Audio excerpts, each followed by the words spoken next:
프린스 해리 왕자죠. 요새 난리도 아니죠.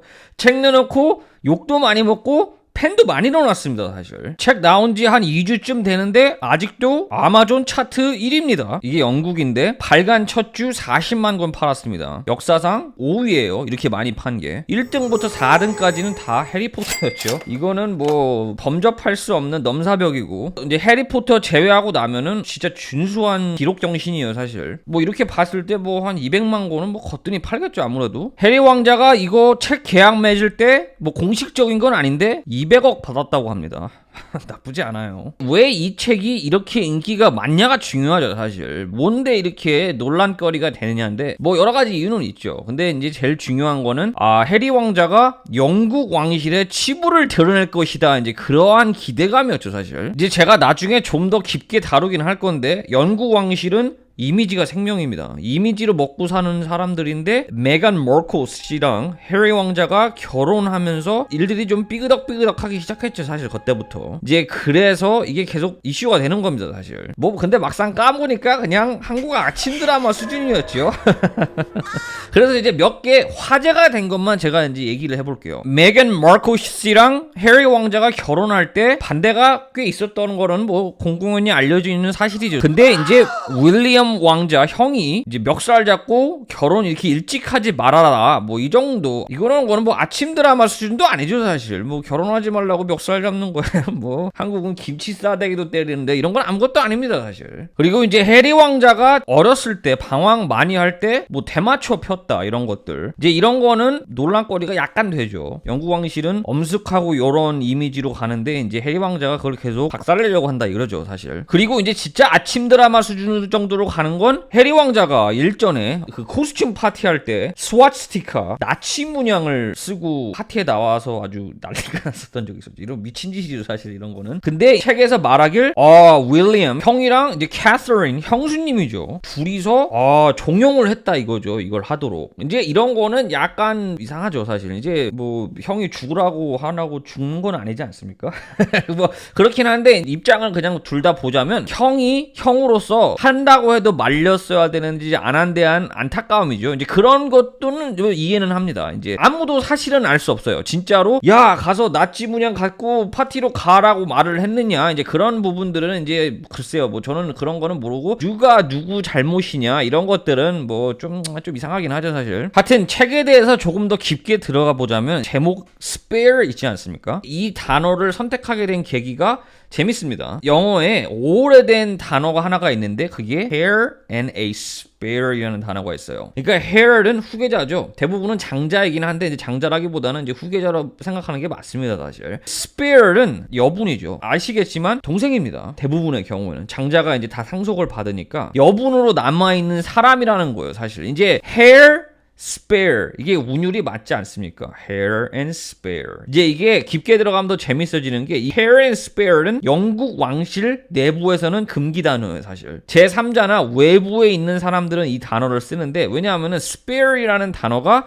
조금 뭐 좋은 뜻은 아니죠. 사실 낮춰서 부르는 그런 느낌이 드니까 이제 금기된 단어인데, 해리 왕자가 당당하게 이 단어를 선택한 거죠. 나는 짜투리다 이거죠. 사실 자기는 항상 제2인자, 그러한 어떠한 자격지심, 뭐 그런 복잡한 심리적인 것들이 다 여기에 작용이 되는 겁니다. 사실. 그리고 이 책은 역시나 이제 주축이 되는 게 다이애나 왕세비죠. 해리 왕자가 다이애나 왕세비의 아들이죠. 아버지, 현재 왕 이제 찰스 3 관계가 안 좋죠. 찰스 3가 사실 외도를 오랫동안 했죠. 카밀라랑. 지금의 새엄마인데, 그래서 다이애나 왕세비가 거기에 스트레스를 많이 받았다고 그래요. 그래서 자살 시도도 하고 거식증도 생겼다고 합니다. 어린 해리 왕자, 그 어린 아이로서도 상황이 판단이 되죠. 그 아버지에 대한 적개심은 사실 이해는 됩니다. 그런 부분에 대해서는. 그리고 결국 다이애나비가 죽죠. 널리 알려졌던 거는 이제 파파라치가 다이애나 왕세비를 계속 쫓아서 과속을 하다 보다가 죽었다라는 얘기인데, 그게 사실은 아니었죠. 운전자가 음주운전하고 다이애나 왕세비는 안전벨트를 안 맸었죠. 이제 그래서 사실 이제 죽었을 거라고 추측이 되는 겁니다. 근데 파파라치들이 거기서 사진을 너무 많이 찍어서 해리 왕자가 거기에 충격을 너무 많이 받은 거죠. 그 어머니의 죽음 을 팔아먹기 위해서 찍는 사람들에 대한 그 적개심, 이제 그런 부분들은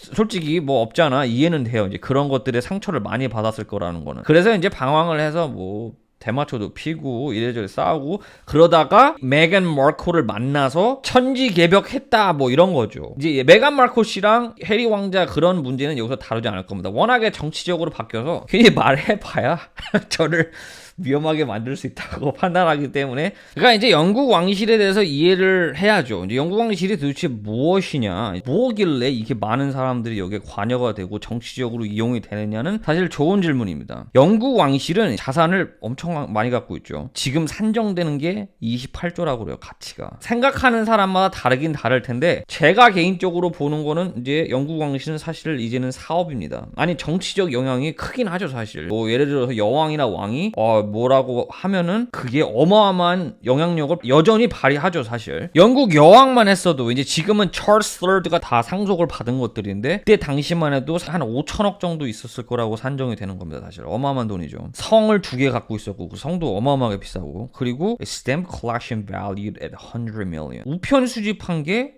1,000억이 된다고 그래요. 그래서 가만 살펴보면 이제 그게 Royal Philatelic Collection이라는 거예요. 이러한 컬렉션, 이 지금 책자 같은 게 100몇십 년 동안 쌓여온 거라고 합니다. 그게 지금 1,000억 원어치의 값어치가 된다고 산정이 되고 있어요. 1864년부터 모아오기 시작한 거라고 하니까 사실 어마어마한 컬렉션이긴 하죠. 우표 수집한 게 1,000억이면 뭐 나쁘지 않습니다. 그리고 제일 유명한 이제 버킹엄 팰리스는 5조 정도로 산정이 되죠. 이제 이런 거는 이제 왕이나 여왕이 개인적으로 갖고 있는 건 아니고 영국 왕실 전반적으로 그 사업체가 사실 갖고 있는 거긴 합니다. 그래서 이제 이 사업 기반 영국 왕실의 모든 자산이 사실 여기에 이제 집중이 되어 있는 건데 그게 크라운 에스테이트입니다. 크라운은 크라운이죠. 왕실. 에스테이트는 뭐 재산 아니면은 상속된 사유지 뭐 이런 것들입니다. 근데 크라운 에스테이트에서 땅을 엄청 갖고 있습니다. 이 크라운 에스테이트 웹사이트에 가보면은 갖고 있는 것들이 쭉 나열되어 있어요. 이 건물들 한두 채가 아닙니다. 어마어마하게 갖고 있어요. 이런 건물들을. 이런 거에서